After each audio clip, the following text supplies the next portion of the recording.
निष्पक्ष दस्तक में आपका स्वागत है। मैं हूं राजू यादव। उत्तर प्रदेश के मुख्य विपक्षी दल को जैसा मोदी दावा करते हैं, भाजपा दावा करती है कि आज की डेट में प्रत्याशी ढूंढे नहीं मिल रहे हैं, और वो कहीं ना कहीं सच साबित होता नजर आता है। जिस पर कहते सर्वे सर्वाधिकार होता है, जिसको कर्मभूमि कही जाती है, वहीं से प्रत्याशी का नाम घोषित नहीं कर पाते हैं। कन्नौज ने जहां डिंपल यादव, मुलायम सिंह यादव, अखिलेश यादव को सांसद बनाया, आज वहां पर सस्पेंस बरकरार है। आखिर सपा से कौन दावेदार है, बड़ी बात होती है। उत्तर प्रदेश के डिप्टी सीएम यही नहीं, प्रधानमंत्री तक कह रहे हैं कि आज विपक्ष को दावेदार लोकसभा प्रत्याशी नहीं मिल रहे हैं। बड़े बड़े दलों के तो पूर्व मुख्यमंत्री भी चुनाव लड़ने से मना कर चुके हैं। कुछ टरबस टिकट बदल रहे हैं। तो क्या यह मोदी का कहर बरप रहा है, या उनकी योजनाएं बोल रही हैं, या फिर डर है कि राजनीति नहीं हो पा रही है? डर के राजनीति हो भी नहीं सकती है।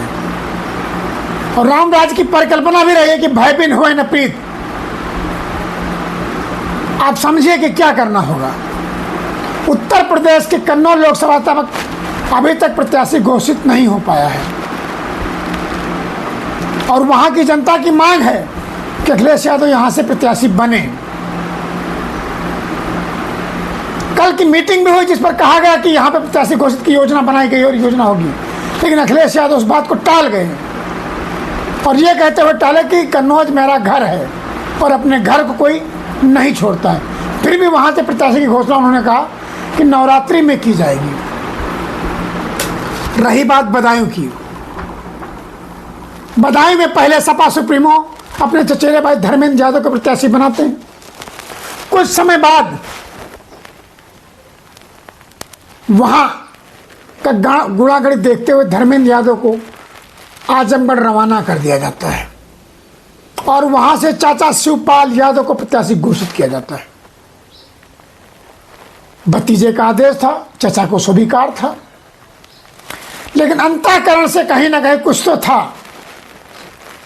अब बदायूं की जनता ने भी, वहां के नेताओं ने भी अंगड़ाई ली है और कहा है कि अब यहां से चाचा शिवपाल नहीं, चाचा शिवपाल के पुत्र आदित्य यादव को प्रत्याशी बनाया जाए। वहां की मांग है बदायूं लोकसभा से आदित्य यादव लोकसभा चुनाव लड़ें। कल एक कार्यक्रम के दौरान सपा विधायक राम खिलाड़ी यादव ने इस बात की घोषणा भी की कि जहां की जनता की मांग है कि चाचा नहीं, चाचा का पुत्र आदित्य यादव यहां से चुनाव लड़े।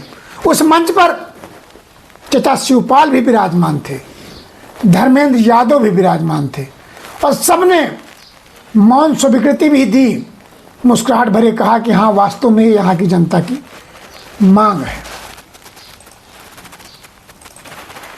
भाजपा ने वहां से अपने प्रत्याशी की घोषणा कर दी है। कहते हैं कि कलयुग हो या सतयुग हो, पाप और बाप की करनी का फल बच्चों को भोगना पड़ता है। आज हम इस कलयुग की बात करते हैं जो सच साबित होता है। एक समय था, स्वामी प्रसाद मौर्य का उदय भाजपा में हुआ था, जिसकी बदौलत भाजपा ने उनके पुत्री संघमित्रा मौर्य को बदायूं लोकसभा से प्रत्याशी घोषित किया था, और भाजपा के टिकट पर उन्होंने धर्मेंद्र यादव को हराते हुए लगभग 20,000 मतों से हराते हुए विजयी घोषित हुई और लोकसभा पहुंची थी। आज बाप की करनी का फल भोगते हुए संघमित्रा मौर्य मंच पर रोती नजर आती हैं। बरेली में एक कार्यक्रम के दौरान मुख्यमंत्री का आगमन था, वहीं मंच पर संघमित्रा मौर्य रोती हुई नजर आई थी। कार्यक्रम के दौरान जब उनसे इस पर पूछा गया तो उन्होंने कहा कि कि बगल में बैठी प्रदेश सरकार की मंत्री गुलाब देवी, दशरथ प्रसंग ऐसा छेड़ा था कि बात सुनकर रोना आ गया। लेकिन सच आप भी जानते हैं और सच मैं भी जानता हूं कि आखिर संघमित्रा मौर्य क्यों रोई। संघमित्रा मौर्य यूं ही नहीं रही होंगी, कुछ तो होगा रोने का कारण। कोई यूं ही नहीं रोता, कोई यूं ही नहीं रोता। बदायूं से भाजपा ने उनका टिकट काट दिया है।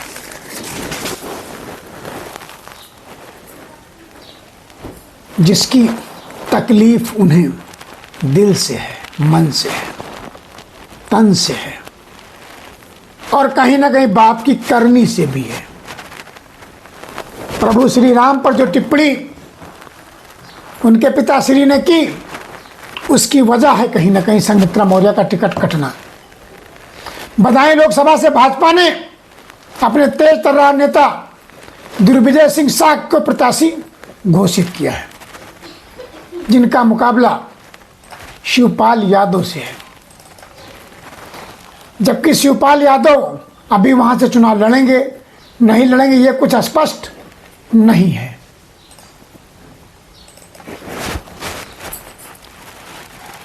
जो छवि यादवों की थी, जो यूपी में हो, बिहार में हो,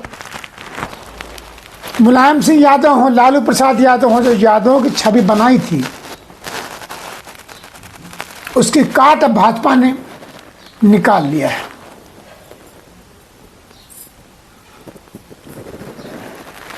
क्योंकि क्षेत्रीय पार्टी सपा को मैंने देखा है कि इसने ज्यादातर अपने विधायकों को ही लोकसभा का प्रत्याशी बनाया है, चाहे फिर वो उत्तर प्रदेश की राजधानी लखनऊ हो या रामनगरी अयोध्या हो।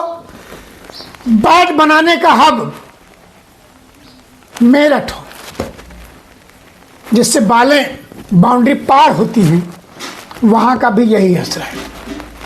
टिकट बदलते हुए मेरठ से सपा सुप्रीमो ने अतुल प्रधान को प्रत्याशी घोषित किया।